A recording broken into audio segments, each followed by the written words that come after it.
जेनजीले नै बनाएको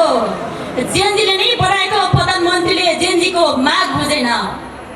जेनजीले नै बनाएको प्रधानमन्त्रीले जेनजीको माग बुझेन। गरिबका छोराछोरीले गोली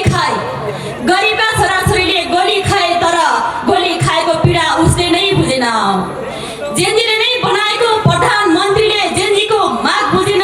गरिबका छोराछोरीले गोली खाए, तर गोली खाएको पीडा नै उसले बुझेन। यो देश हाम्रो रगत र पसिनाले बनेको हो। यो देश हाम्रो रगत र पसिनाले बनेको हो। तर उसले मात्र महल बनायो। जनताको पीडा रगत र आँसुलाई उसले बुझेन। जनताको पीडा रगत र आँसुलाई उसले बुझेन। म अघिदेखि नै थोरै नै बोल्न चाहन्थेँ।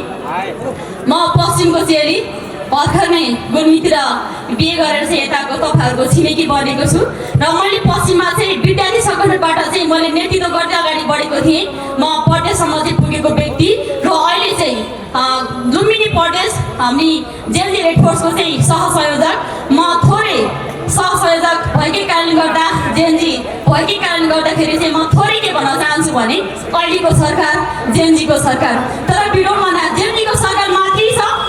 हेर्ने भने हाम्रो अतिथिहरूको चाहिँ मन दुख्ला, तर सरी भन्न चाहन्छु। म प्रत्येक कार्यक्रममा गएँ, म प्रत्येक कार्यक्रममा उपस्थित भएँ। अहिलेको सरकार जेनजीको सरकार हो, तर विडम्बना त्यो कुर्सीमा कुनै पनि जेनजी एउटा अतिथि भएर गएन। खै त जेनजी अहिले जेनजी आन्दोलनमा उत्रियो। जेनजीका माग अथाह थिए, माग पुरा भएन। जेनजीका सपनाहरू मर्दै गए। त्यही जेनजी आज खाइदिएछ, त्यही जेनजी आज शहीद छ। आज त्यही जेनजीका बाबा मम्मी व्यस्त भइराखेका छन्, तर जेनजीका माग पुरा भएनन्। आशा छ यही जेनजीका माग पुरा गर्छु भनेर हामीहरूको माझमा नेपाली कम्युनिस्ट पार्टी आइसकेको छ। पूर्ण विश्वास छ हामी सम्पूर्ण जनताको अब एउटै आशा अनि एउटै भरोसा मात्रै नेपाली कम्युनिस्ट पार्टी हो।